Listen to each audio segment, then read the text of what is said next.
What is going on, everyone? Welcome back to another post game here on Mets Central as the Mets lose 5-0 in the finale of their series versus San Diego Padres, getting swept after starting the road trip on a positive note. And that's what sucks is that they start with a sweep with the road trip. You think, okay, grab at least one more series, maybe, and then they lose the first two, and it's like, okay, salvage the last game at least. And unfortunately, this offense yet again just does not come to play ball today. They didn't come to play ball. You had one extra base hit, no traffic at all on the bases, another piss poor day from guys like Lindor, from guys like Alonso, McNeil giving you nothing, Alvarez having to leave the game with an injury, which thankfully it looks like he's going to be okay. The concussion protocol, they went through it. He is okay. It looks like maybe he doesn't catch the next game, but just a very infuriating way to wrap up the road trip. There was a trade as well, right as the first pitch was being thrown, which is always so annoying when you run a YouTube channel talking about Mets games and talking about Mets content, because my thought was, okay, do I go live during the game? Do I wait for after the game? And the way that I'm doing it for anyone that's watching live right now, or if you're watching on replay and want to watch, the Rogers stuff, I will be going live directly after this. Directly after the stream, we are strictly talking about the game in the post game stream. Obviously, we're going to strictly talk about the game in this stream, and then I'm going to fire up another stream right after to talk about the trade that happened, because there's stuff to talk about with this game, and I don't want to mix in the trade conversation with this. I figured it's better to split up all of that, especially because there's another trade that just happened with the Phillies, and that's causing controversy with Mets fans about how they should have made that move. But whatever. I'm not here to talk about that until I start up that live stream. For right now, we're here to talk about this game. Even though, again, I got distracted from the fact that the trade happened with the roller coaster of emotions I was going through. But either way, yeah, just not good. Like I said, there's really nothing to break down with the offense. There's nothing. You had a single for Mark Vientos in the first inning. You had a single for Mauricio in the fifth inning.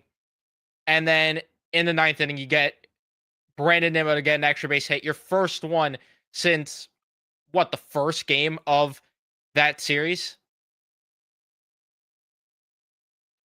Piss poor baseball. Piss poor baseball played by this team. And in a way, there is this part of me that wants to look at it as, okay, maybe this means Stearns will open his eyes and actually address the issues with this offense, because his team needs to get more than one bat, like I've been saying for a bit now. But holy crap, it was ugly. And I knew with Juan Soto being out of the lineup, it was going to be bad. Worse than I could have thought. And then Clay Holmes today. Just another piss poor outing from Clay Holmes. And I'm at the point where I've lost my patience fully. And I've said it for weeks now, where maybe he's a starting pitcher one day in the future.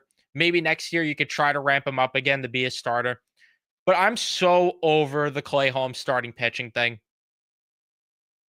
I'm sorry. I'm just so tired of watching him go out there. And even when he does limit the damage of the runs he allows, he's never going past 5 innings. And I'm sorry. It's just not good enough. It's not good enough at all. I mean, it is clear as day he's not going to be in the rotation come playoff time. There's no way in hell. You cannot have this guy start playoff games. They were talking on the broadcast about how, well, they view Brazaban as that multi-inning guy. They sent him down to stretch him out to be a multi-inning guy. To me, I'd rather just see Clay Holmes go back into the bullpen and be the multi-inning guy. That's what I'd rather see at this rate. And then you acquire a starter and you acquire a high-end reliever. Is that what's going to happen? No. I don't expect that to happen, and I want to make that clear. But horrible. Just another horrible start from him.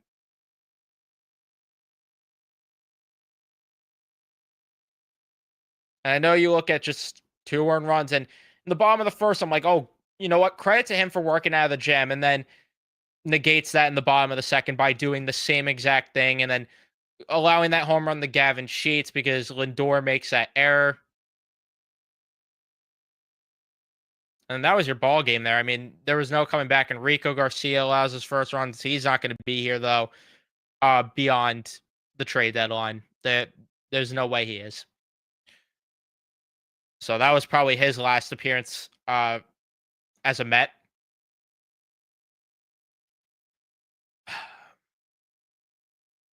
It just sucks that I'm going to keep going to the point that Matt made after the first game of the series. It sucks that this team loses one game against the Padres to start the series the way that they did in a heartbreaking fashion. And he said, you can't let this unravel because that's something this team has been notorious for. And we saw it this year where they got those back-to-back sweeps. And Matt also pointed this out in the group chat. They got the back-to-back sweeps against the Rockies and the Nationals. And you thought, okay. And they split with the Dodgers right before that too. And you're like, okay, this is the team that we expect them to be. We'll take off from here. And then they ended up getting swept by the Rays, swept by the Braves, lost to the Phillies in that series, lost to the Braves, or split that series against the Braves, got swept by the Pirates. And then we're here now. It's just concerning how this team unravels that much. It has happened multiple times this season. That's a part that, again, it concerns me. It really concerns me.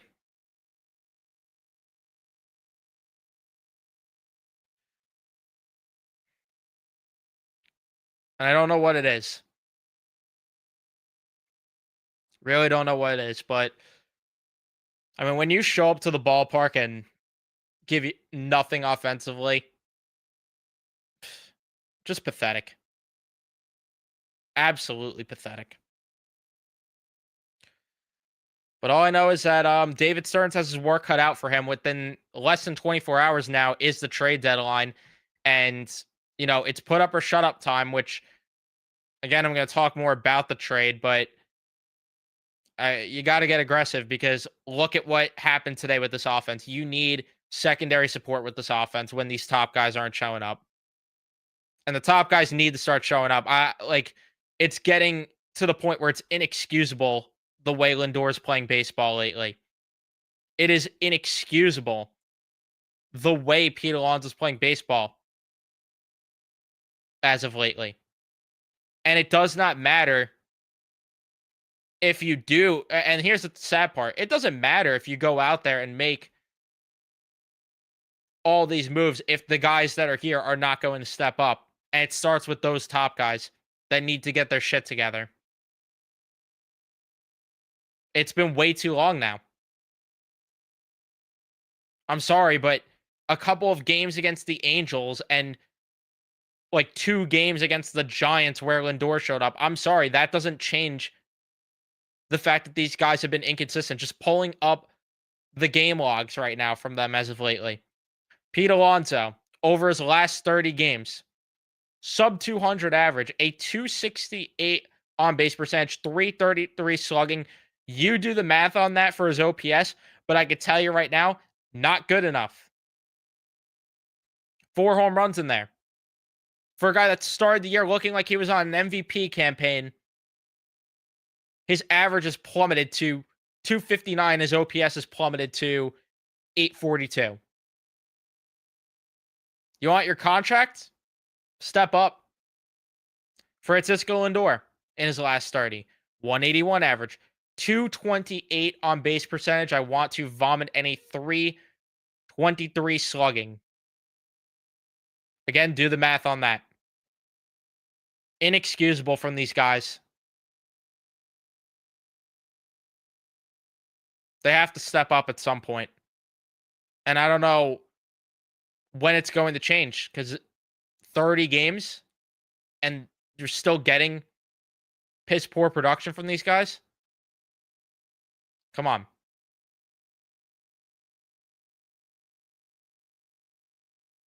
Do we got to wait for them to get swept again to have a team meeting or whatever? And then maybe they'll rally together? I have no clue. But just disgusting to watch that you didn't even get traffic on the bases, and you let Darvish in 2025 look like the pitcher that he was in that wild card series 3 seasons ago.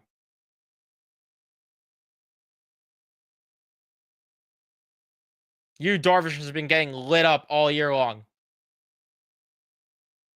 and you don't get a run.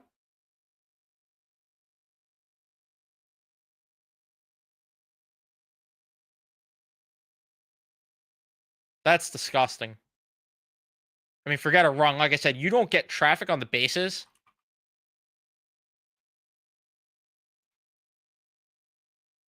I don't understand what it is. I really just don't understand why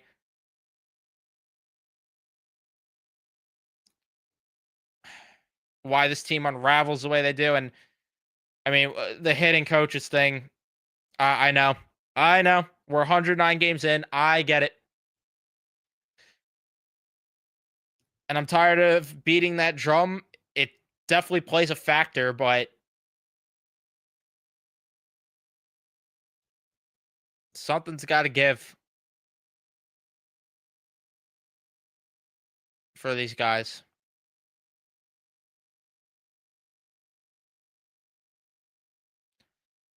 Sorry, I was just looking at my phone to see if there's any other trades that occurred while I was doing this, because who the hell knows during this time of year?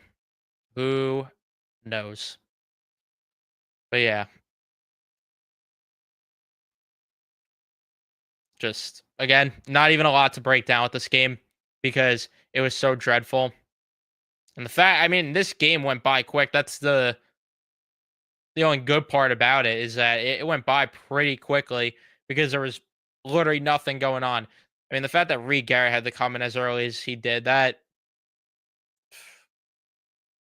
was horrible.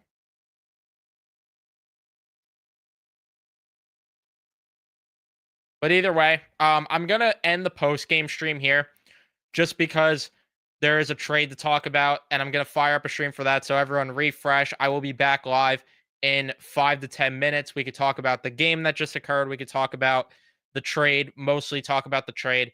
So yeah, leave a like though on this one if you enjoyed. Subscribe, turn on your notifications so you know when we upload or go live here on Met Central. And yeah, see you guys in a few minutes.